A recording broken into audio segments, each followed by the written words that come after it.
जय बिहार, जय बिहारी दोस्तों। आज मैं आप सभी को राजनीतिक विज्ञान का जो प्रथम अध्याय है उस अध्याय को पढ़ाऊंगा, अर्थात जो चैप्टर वाइज मैं आज से प्रारंभ कर रहा हूं।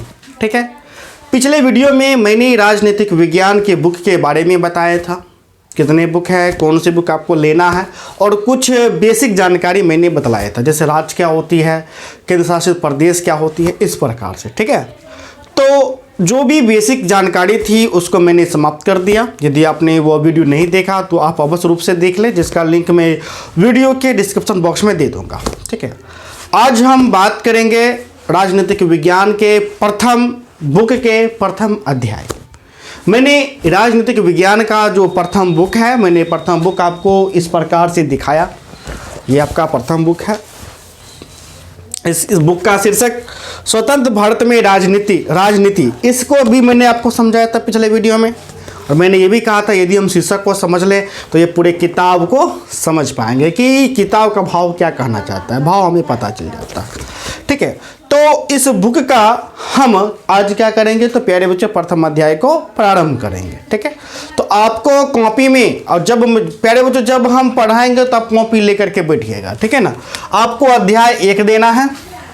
1 देने के बाद सर्वप्रथम हम क्या करेंगे, जो अध्याय का शीर्षक है उस शीर्षक को लिखेंगे। आप जैसे ही उल्टाइएगा ना, आपको शीर्षक कुछ इस प्रकार से दिखेगा।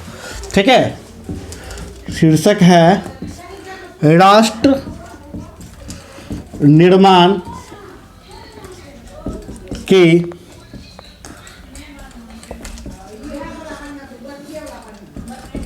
चुनौतियां। ठीक है, ये मेरा शीर्षक हो गया, राष्ट्र निर्माण की चुनौतियां।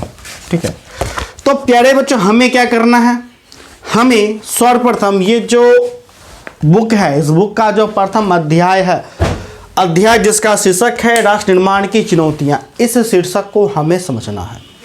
यदि हम अध्याय के शीर्षक को समझ लेते हैं तो वह अध्याय क्या कहना चाहता है, वह अध्याय हमें क्या सिखलाना चाहता है, उसके बारे में थोड़ा बहुत हम आसानी से समझ जाएंगे। क्योंकि शीर्षक एक निचोड़ होता है। ठीक है, शीर्षक में भाव छिपा रहा था। यदि हम शीर्षक को समझ लेंगे तो अध्याय का एक भाव समझ लेंगे कि अध्याय क्या कहना चाह रहा है, हमें क्या सिखलाना चाह रहा है। ठीक है, अध्याय क्या बतलाना चाह रहा है, इस प्रकार से जो है वो शीर्षक हमें बतला देता है। तो प्यारे बच्चों, ये जो शीर्षक है, शीर्षक को समझने से पहले मैं आपको बताना चाहूँगा कि यदि आपने अभी तक हमारे पेड कोर्स को ज्वाइन नहीं किया है तो आप अवश्य रूप से हमारे पेड कोर्स को ज्वाइन कर लीजिए। पूरे साल भर का मात्र आपको 1500 रुपये फ़ी लगेंगे, 5 विषय का, जिसमें आपको चैप्टर वाइज पढ़ाए जाएंगे। ठीक है, चैप्टर वाइज MBBI VBI कराए जाएंगे, सारे नोट्स PDF फाइल में दिए जाएंगे, क्वेश्चन आंसर का भी दिए जाएंगे, क्वेश्चन आंसर अच्छे से कराए जाएंगे, सिलेबस को अक्टूबर में समाप्त करके निःशुल्क गेस्ट क्वेश्चन दिए जाएंगे। ठीक है, तो यदि आप जुड़ना चाहते हैं, पेड कोर्स लेना चाहते हैं तो आप हमें कॉल कर सकते हैं। हमारा नंबर है 70 61 50 45 52। ठीक है, इस नंबर पे कॉल करना है। कॉल करके आपको जानकारी ले लेना है कि किस प्रकार आपको पेड कोर्स में ज्वाइन करना है। ठीक है, तो अब हम ये इस शीर्षक को प्यारे बच्चों समझते हैं, राष्ट्र निर्माण की चुनौतियाँ। ठीक है, देखिए अब ये शीर्षक कैसे आया भाई, तो देखिए मैंने आपको पहले ब्रिटिश इंडिया के बारे में मैं बताया था कि हमारा प्यारा देश भारत जब गुलाम था तो क्या कहलाता था, तो ब्रिटिश इंडिया हमारा भारत है न कहलाता था। और ब्रिटिश इंडिया में कौन कौन सा क्षेत्र आता है, तो पाकिस्तान भी आता है, बांग्लादेश भी आता है। मैंने आपको बताया था, जो बांग्लादेश जो पहले पूर्वी पाकिस्तान के नाम से आपको जाना जाता था। तो प्यारे बच्चों सर्वप्रथम आपको यह जानना है पॉइंट बाय पॉइंट करके। ठीक है, देखिए हुआ यूँ कि 14-15 अगस्त, ठीक है, 14-15 अगस्त की मध्य रात्रि को, ये 14-15 अगस्त भाई कब, तो 1947। ठीक है, तो 14-15 अगस्त 1947 की मध्य रात्रि को हमारा प्यारा देश भारत, प्यारे बच्चों क्या हुआ, तो आज़ाद हुआ। ठीक है। हमारा प्यारा देश जो भारत है वो क्या हुआ, तो आज़ाद हुआ। यह रात्रि के समय में लगभग 2 बजे आपको आज़ाद हुआ था, मध्यरात्रि है। अब देखिए, मैं बहुत बच्चे को कन्फ्यूजन में रहता है कि सर आप जो है 14-15 ये जो अगस्त है इसकी चर्चा आप किए, ठीक है। इसकी चर्चा आप क्यों किए, तो इसका कारण छुपा है। क्योंकि अंग्रेजी कैलेंडर के हिसाब से 12 बजे के बाद 15 आपको पकड़ा जाता है, यानी 2 बजे लगभग आज़ाद हुआ तो 15 आपको पकड़ा गया। हिंदी कैलेंडर के अनुसार देखिएगा तो 6 बजे, यानी जब सूर्य अस्त होता है उसके बाद दिन स्टार्ट होता है। यानी हिंदी कैलेंडर के अनुसार 14 अगस्त को हम लोग आज़ादी हुए और अंग्रेजी कैलेंडर के अनुसार 15 अगस्त को हम लोग आज़ाद हुए, ठीक है। तो इसलिए आपको कहा जाता है कि 14-15 अगस्त की ही मध्यरात्रि को हमारा प्यारा देश भारत क्या हुआ, तो प्यारे बच्चों आज़ाद हुआ। अब जैसे ही हमारा प्यारा देश भारत प्यारे बच्चों आज़ाद हुआ, आज़ादी के ये जो आज़ादी जो वर्ड इसे सुन करके हम लोग क्या खुश होंगे, हम लोग बहुत खुश होंगे। वाकई हम लोग बहुत भी खुश हुए, बहुत ज़्यादा खुश हुए, ठीक है। कितना खुश हुए हम आपको बता देते हैं, और कौन कौन से लोग खुश हुए हम ये भी बता देते हैं।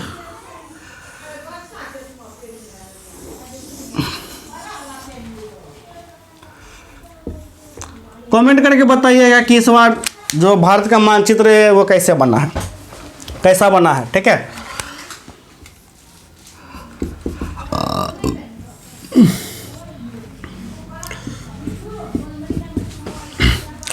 तो ये हो गया पहले का मानचित्र जब भारत गुलाम था, आज़ादी के बाद मानचित्र, ठीक है। अब वो देखिए हुआ यूँ कि 14-15 अगस्त की मध्यरात्रि को जो हमारा प्यारा देश भारत जो आज़ाद हुआ, तो आज़ादी के नाम सुन करके बहुत लोग खुश हो गए, बहुत। हम लोग भी खुश हुए कि हम लोग आज़ाद होंगे, बहुत, यानी इतना खुशी हुआ कि जिसका वर्णन हम नहीं कर सकते। लेकिन कुछ ऐसे भी प्रांत थे, वे प्रांत सुन करके खुश नहीं हुए।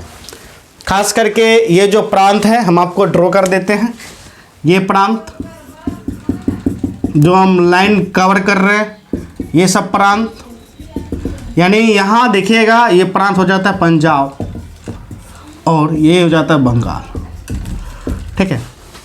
पंजाब और जो बंगाल जो प्रांत है वो खुश नहीं हुए थे ज़्यादा, क्योंकि आज़ादी के जो साथ साथ है हमें विभाजन देखने को मिला।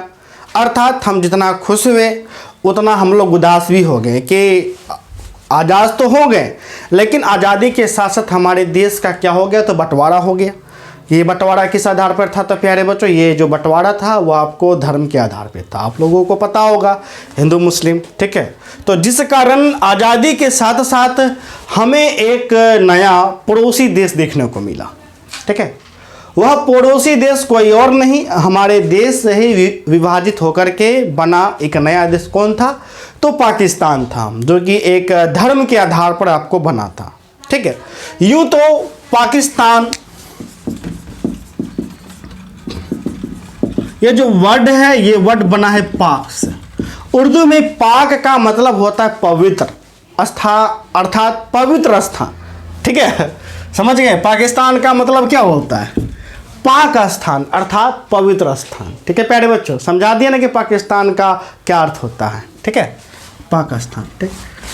तो लोग जान गए, चलो हम आज़ाद हो गए, देश का विभाजन भी हो गया, एक भारत से विभाजित होकर के नया देश पाकिस्तान बना। फिर भी बहुत लोग नाराज थे, ठीक है। वो खास करके पंजाब और बंगाल वाले थे। पंजाब और बंगाल वाले एकदम कन्फ्यूजन में भाई हो गए। उसका कारण ये था कि पंजाब और बंगाल के कुछ ऐसे क्षेत्र थे जिसे ये नहीं पता था कि वो पाकिस्तान में है कि भारत में है, ठीक है। वे पाकिस्तान में है कि भारत में, अर्थात जब जो 14-15 अगस्त को जो भारत को जो आज़ाद कराया गया था, एक घोषित हो गया था कि भारत आज़ाद हो गया, एक सीमा भी तय आपको कर दिया गया था कि इस प्रकार से सीमा है, ठीक है, जिसका जो निर्धारण माउंटबेटन ने किया था। लेकिन कुछ ऐसे भूभाग थे जिसका जो सीमा जो है वो आपको उनको निर्धारित नहीं किया गया था, जैसे बंगाल प्रांत का और आपको पंजाब प्रांत का। इस कारण जो है आज़ादी के समय इन लोगों को, इन क्षेत्र वाले को जो बाउंड्री पर इनको पता ही नहीं था। जैसे कि मान के चलिए आप है भाई पंजाब के इस क्षेत्र के, और आपको बोल दिया गया कि चलो तुम आज़ाद, चलो तुम आज़ाद, लेकिन तुमको यही नहीं पता कि भाई हम पाकिस्तान में गए कि हम भारत में गए। यह पता है, ये आपको पता नहीं है। तो जिस कारण आप क्या खुशी मनाइएगा? अब तो कहिएगा कि हम कैसे खुश हो जाए, हमको तो पता ही नहीं है कि हम भारत में गए हैं कि हम पाकिस्तान में गए, लेकिन हमको पता है कि हम आज़ाद हो गए। ठीक है, मुझे पता है कि हम आज़ाद हो गए, लेकिन यह नहीं पता है कि हम भारत में गए हैं कि हम पाकिस्तान में गए। इसलिए जो बहुत ऐसे क्षेत्र थे उन्हें आपको पता नहीं चल पाया, जिसका जो सीमा का जो निर्धारण है वो आज़ादी के बाद हुआ। इसी के कारण जो है आज़ादी के बाद जो क्षेत्र था वो सबसे ज़्यादा आपको प्रभावित हुआ था।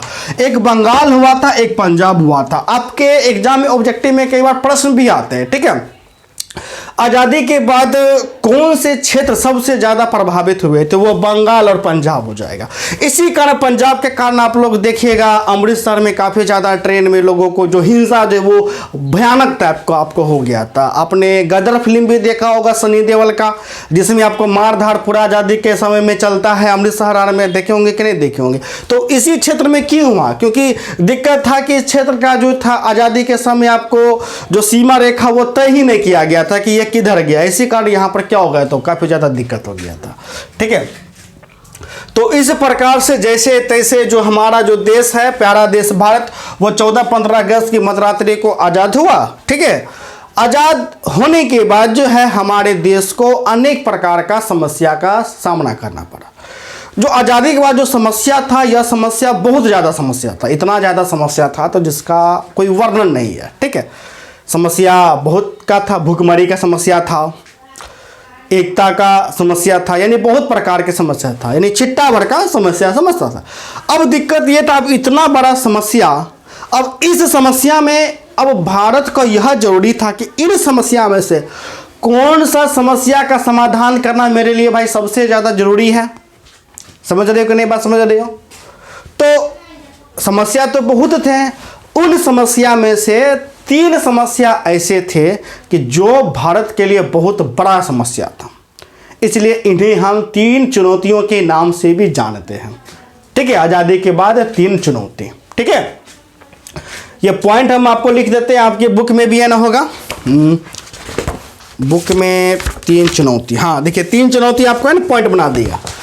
तो 3 चुनौती अर्थात हो गया, देखिए 3 समस्या। ठीक है, 3 चुनौतियाँ, ये पॉइंट 3 चुनौती, ये पॉइंट आप लोग दे दीजिएगा। ठीक है, अब आज़ादी के बाद जो है भारत के पास अनेक प्रकार के समस्याएं थी। उन समस्याओं में से 3 ऐसे समस्या थे जिनका समाधान करना भारत के लिए तत्कालीन बहुत अधिक महत्वपूर्ण हो गया था। अगर ये तीनों समस्या को भारत हल नहीं कर उस समय कर पाता तो हो सकता है कि भारत अनेक भागों में टूट जाता। ठीक है, तो ये जो 3 समस्या था, इसी 3 समस्या को देखते हुए अंग्रेज जब भारत छोड़ के जा रहा था तो अंग्रेज ने जवाहरलाल नेहरू जी को कहा। जवाहरलाल नेहरू जी कौन? तो भारत के प्रथम प्रधानमंत्री। ठीक है, तो जवाहरलाल नेहरू जी को कहते हैं कि देखो भारत, ऐसे करके अब तो तुम आज़ाद हो गए, लेकिन यह जान लो, ठीक है, आज़ाद तो हो गए, लेकिन एक समय ऐसा आएगा कि भारत अनेक खंडों में विभाजित हो जाएगा। भारत क्या हो जाएगा? अनेक खंडों में विभाजित हो जाएगा। जिस प्रकार आज यूरोप अनेक खंडों में बटा हुआ है। आप देखिएगा कि यूरोप का जो देश होता है वह छोटा छोटा देश होता है, यानी कि जितना बड़ा समस्तीपुर जिला है, औरंगाबाद जिला है बिहार का 38 जिला है ना, यूरोप में जाइएगा तो उतना छोटा छोटा जिला टाइप का आपको देशे देखने को मिलेगा। तो अंग्रेज कहता है कि भारत तो आज़ाद हो गया, लेकिन भारत एक समय ऐसा आएगा कि अनेक खंडों में क्या हो जाएगा? विभक्त हो जाएगा, बट जाएगा, उसका विभाजन हो जाएगा। इसका कारण देते हुए अंग्रेज ने कहा कि इसका कारण क्या है? तो इसका कारण है भारत में विविधता। भारत में क्या विविधता? भारत में यदि भाषा की बात करें तो नाना प्रकार का भाषा बोला जाता है, अर्थात अनेक प्रकार का भाषा बोला जाता है। कोई मैथिली बोलता है, कोई ठेठी, कोई भोजपुरी। बिहार में देख लीजिए, खाली बिहार में कोई ठेठी बोलेगा, कोई मैथिली बोलेगा, कोई भोजपुरी बोलेगा, और तनी स्टैंडर्ड है तो हिंदी बोलेगा, है कि नहीं। और देखिए, कोई पंजाबी, कोई मराठी, कोई गुजराती, कोई बंगाली, कोई तमिल, कोई तेलुगु, कोई मलयालम, कोई कन्नड़। कितना भाषा है? 75 गो भाषा है। तो भारत में भाषा में विविधता है, ठीक है, यानी भिन्नता। पहनावा में भिन्नता, कोई धोती पहनता है तो कोई लुंगी पहनता है, कोई फुल पैंट जींस पहनता है। यदि महिला की बात करें तो कोई साड़ी, कोई सूट सलवार, कोई बुर्खा, कोई घाघरा और चोली, यानी पोशाक में भिन्नता। संस्कृति में भिन्नता, कोई छठ मनाता है, कोई पोंगल मनाता है, ठीक है, कोई छठ मनाता है, कोई पोंगल मनाता है, तो कोई लोहड़ी मनाता है, ठीक है। इसके बाद क्या, धर्म में विविधता, यानी आज़ादी के बाद भी भारत में हिंदू है, मुस्लिम भी है, सिख भी है, जैन भी है, पारसी भी है। धर्म में भी विविधता। अब धर्मों में चलिएगा तो हिंदू में कोई ब्राह्मण है, कोई क्षत्रिय है, कोई मल्लाह है, कोई सूरी है, कोई सोनार है। यानी इतना विविधता भरा हुआ है, इतना विविधता भरा हुआ है। उसके बाद आकार में भी विविधता, और देखने से इस प्रकार का भारत लगता है कि खुद में एक महादेश होगा। यानी इतना विविधता को देख करके अंग्रेज ने कहता है कि तो खुद में एक महादेश है। जैसे एशिया महादेश है, यूरोप महादेश है, उसी प्रकार इसको देख करके खुद ही एक भारत महादेश लगता है। इसीलिए इस विविधता के जो कारण है, विविधता भाषा के विविधता के कारण, लिखावट के विविधता के कारण, कोई उर्दू लिखता है, कोई बांग्ला लिखता है, कोई मराठी, ठीक है। पहनने का यानी पोशाक जो है, संस्कृति का विविधता, कि इसी विविधता के कारण भारत क्या हो जाएगा कि एक दिन टुकड़ों टुकड़ों में विभाजित हो जाएगा। इस बात को सुनकर के हमारे देश के प्रथम प्रधानमंत्री अर्थात जवाहरलाल नेहरू का जो दिल होता है, दिल पिघल जाता है, दिल में बहुत पेन हो जाता है सुन करके। जवाहरलाल नेहरू भी हमारे पीछे नहीं हटते हैं। वो बोलते हैं, क्या बोलते हैं, भले ही सुनो अंग्रेज, भले ही हमारे देश में विविधता है, भिन्नता है, लेकिन इस विविधता में एकता है।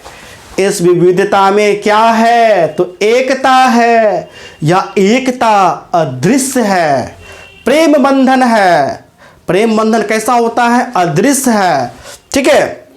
इसलिए इस प्रकार प्रेम बंधन है कि यही प्रेम बंधन वो क्या करता है, सभी विविधताओं को जोड़ी रखता है। सभी विविधताओं को क्या करता है, तो जोड़े रखता है। अर्थात इसी प्रेम बंधन के कारण हम सब एक छत के नीचे रहते हैं। अर्थात भारत में क्या है, तो भारत में विविधता है, लेकिन इस विविधता को दूर कौन करता है, तो प्यारे बच्चों, प्रेम बंधन यानी हमारा भाईचारा यानी प्रेम, ठीक है, जो कि क्या है, एक अदृश्य है। अर्थात कहने का तात्पर्य यह है कि जब भारत आज़ाद हो गया, आज़ादी के बाद यदि हम भारत को जोड़े रखना चाहते हैं कि भविष्य में भारत अनेक प्रकार से विभाजित ना हो, चूंकि भारत का विभाजन धर्म के आधार पर हुआ था, इसलिए भारत का भविष्य में विभाजन ना हो, इसलिए मेरे पास जो सबसे बड़ा समस्या चलाता है वह समस्या है एकता का।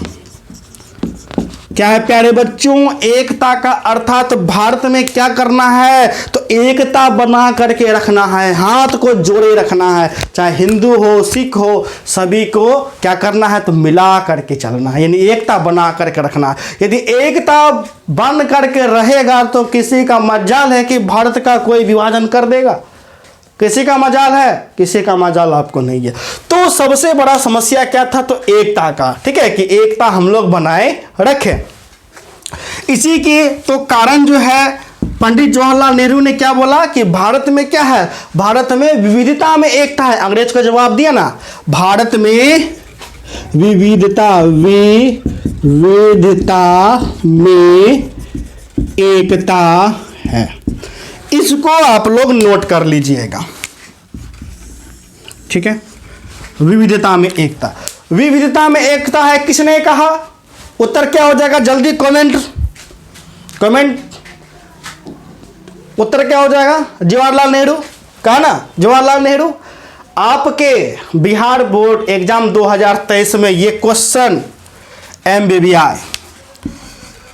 MBBI, ठीक है, इसको याद कर लोगे, 2 में 2 नंबर चल आएगा। अब ये देखो 2 में 2 नंबर चल आया, खुश हो ना। प्रश्न आपसे पूछेगा विविधता में एकता है, अर्थ स्पष्ट करें। विविधता में एकता से आप क्या समझते हैं, इसका उत्तर आपको देना है। आपको कैसे देना है, तो इस प्रकार से देना है कि भारत एक विशाल देश है, भारत में अनेक भाषाएं, धर्म, जाति, ठीक है, संस्कृति के लोग रहते हैं, फिर भी सभी लोग एक साथ खुशी खुशी एक ही साथ रहते हैं, ठीक है। मानो जैसे वे किसी एक प्रेम बंधन में बंधे हैं। यह प्रेम बंधन कोई और नहीं बल्कि क्या है, एक भाईचारे की है, ठीक है। तो इसी प्रेम बंधन के कारण जो है भारत के सभी लोग खुशी खुशी एक ही छत के नीचे रहते हैं, ठीक है ना। तो ये क्वेश्चन आपको इंपॉर्टेंट बन जाता है। तो विविधता में एकता है किसने कहा, तो उत्तर हो जाएगा जवाहरलाल नेहरू, ठीक है ना। तो देखिए 3 चुनौती में पहला चुनौती प्यारे बच्चों क्या था, तो वो पहला चुनौती था एकता का, ठीक है, कि हम लोग किस प्रकार एकता को बनाए रखें। दूसरा था, देखिए अब एकता तो हम लोग बना लिए प्यारे बच्चों, ठीक है, एकता बना लिए। अब क्या हमें चाहिए था, एक लोकतंत्र की स्थापना, ठीक है, एक लोकतंत्र की स्थापना अर्थात एक नियम कानून का। यानी लोकतंत्र स्थापित होगा तभी तो हमारा देश सुचारू रूप से चलेगा, सुव्यवस्थित रूप से चलेगा। लोकतंत्र ही नहीं होगा तो कैसे सुव्यवस्थित तो आपको चलेगा, अंग्रेज तो छोड़ करके जा रहा है। तो एक नियम कानून चाहिए कि नहीं चाहिए। अर्थात जो दूसरा जो सबसे बड़ा चुनौती था वह चुनौती लोकतंत्र को कायम करने का था। तो क्या आपको लिखना है, लोकतंत्र। देखिए आपको इसमें भी लिखा हुआ है, हो जाएगा लोकतंत्र, लोकतंत्र को कायम करने, ठीक है। अर्थात लोकतंत्र को कायम करना अर्थात स्थापित करना। यदि लोकतंत्र स्थापित हो जाएगा तो देश क्या चलेगा, सुव्यवस्थित रूप से चलेगा। अब लोकतंत्र के अंतर्गत सब कुछ कोर्ट कचहरी थाना वाना नियम उयम सब कुछ आता है कि नहीं आता है। यही नहीं होगा, थाने वाने नहीं होगा, कोर्ट कचहरी नहीं होगा तो कैसे देश चलेगा, चलेगा नहीं चलेगा। ये दूसरा सबसे बड़ा चुनौती था। तीसरा, अब भाई लोकतंत्र स्थापित कर दिया, अब हमें इस प्रकार से देश को चलाना है जिससे सभी देशवासी को उससे फायदा हो सके, सभी देशवासी विकास कर सके, ना कि कुछ तबका कर सके, ठीक है। अर्थात जो भी नियम बनेगा सबके लिए बनेगा, समानता होगा, सब विकास करेगा, ठीक है। तो समूचे क्षेत्र को विकास करने का चुनौती था, ठीक है। तो जो तीसरा जो विकास होता है, ऐसे विकास की जिससे समूचे समाज का भला हो, ठीक है, ऐसे विकास की जिससे समूचे समाज का भला हो, ठीक है। तो देखिए जो तीसरा जो चुनौती था, ऐसे विकास की जिससे समूचे समाज का क्या हो सके, भला हो सके। अर्थात चूंकि देखिए जो भारत जब देश आज़ाद हुआ था तो भारत में लगभग 80% आपको हिंदू थे। तो ऐसा लोकतंत्र नहीं स्थापित कर देना है, ऐसा नियम कानून नहीं ला देना है जिससे खाली हिंदू का ही भला हो, मुस्लिम का ना हो, पंजाबी का ना हो, जैन का ना हो। यदि इन सब का असमानता ला देंगे, हिंदुओं का सर्वा करेंगे तो कल के डेट में हो सकता है कि भारत फिर से टूट जाएगा। टूटेगा कि नहीं टूटेगा। अर्थात सबको साथ लेकर के चलना है, हिंदू मुस्लिम सिख ईसाई, उसके अंतर्गत दलित, ठीक है, ओबीसी जनरल, सबको साथ में लेकर के चलना है, सभी का क्या हो सके, विकास हो सके, ठीक है। अर्थात ऐसे विकास की जिससे समूचे समाज का क्या हो सके, तो प्यारे बच्चों भला हो सके, ठीक है। तो प्यारे बच्चों आज मैं आप सभी को देखिए 2 प्रश्न आज मैंने करा दिया। कितना प्रश्न मैंने आपको करा दिया, तो प्यारे बच्चों 2 प्रश्न, ठीक है। पहला प्रश्न आपको रहेगा, लघु में इस प्रकार से पूछता है, स्वतंत्रता के पश्चात किन समस्याओं का सामना करना पड़ा, ठीक है, तो उत्तर देना है कि स्वतंत्रता के पश्चात भारत को प्रमुख रूप से 3 समस्याओं का सामना करना पड़ा। पहला एकता का, दूसरा लोकतंत्र कायम करने का, तीसरा ऐसे विकास की जिससे समूचे समाज का भला हो सके। ये इस प्रकार से आपको प्रश्न आपको रहेगा, यानी 3 चुनौती इसको प्रश्न आपको बना देगा। दूसरा, विविधता में एकता से आप क्या समझते हैं। ठीक है, तो आज का जो पॉइंट जो था आपका बुक का 3 चुनौती, तो प्यारे बच्चों 3 चुनौती को मैंने क्या कर दिया, तो मैंने आपको समझा दिया। ठीक है, कि आज़ादी के बाद यूं तो बहुत सारा समस्या था, या समस्या मतलब क्या, चुनौती, बहुत चुनौती था, लेकिन उन चुनौती में से 3 ऐसे चुनौती थे जो सबसे ज़्यादा महत्वपूर्ण थे, जिसका समाधान करना अति आवश्यक था। पहला चुनौती एकता स्थापित करने का, जब तक एकता स्थापित नहीं होगा तो भविष्य में भारत टूट जाएगा, इसलिए यह नंबर 1 पे था कि इस समस्या को जल्द से जल्द दूर किया जा सके। इसलिए जो है पूरे देश भर में राष्ट्रवाद का आपको लोग जागरूक हुए, यानी कि पहले क्या, कि सबसे पहले हम लोग क्या है, तो भारतीय हैं, इसलिए तो बोलते हैं जय हिंद, बोलते हैं कि नहीं बोलते हैं। दूसरा, लोकतंत्र कायम करने को, और तीसरा, ऐसे विकास के जिससे समूचे समाज का भला हो सके। ठीक है ना, इस तीनों चुनौती को प्यारे बच्चों मैंने आपको ये समझा दिया। ठीक है, नेक्स्ट क्लास में मैं आपको जो पॉइंट है, देखिए 3 चुनौती पॉइंट को आज मैंने खत्म कर दिया है समझा करके। अब जो पॉइंट है दूसरा, वह है विभाजन, विस्थापन और पुनर्वास। ये जो पॉइंट है इसे मैं नेक्स्ट क्लास में बताऊंगा। तब तक के लिए धन्यवाद। यदि आपने अभी तक हमारे पेड कोर्स को ज्वाइन नहीं कर रखा है तो अवश्य रूप से ज्वाइन करें। बस हमें कॉल करना है 70 150 45 52।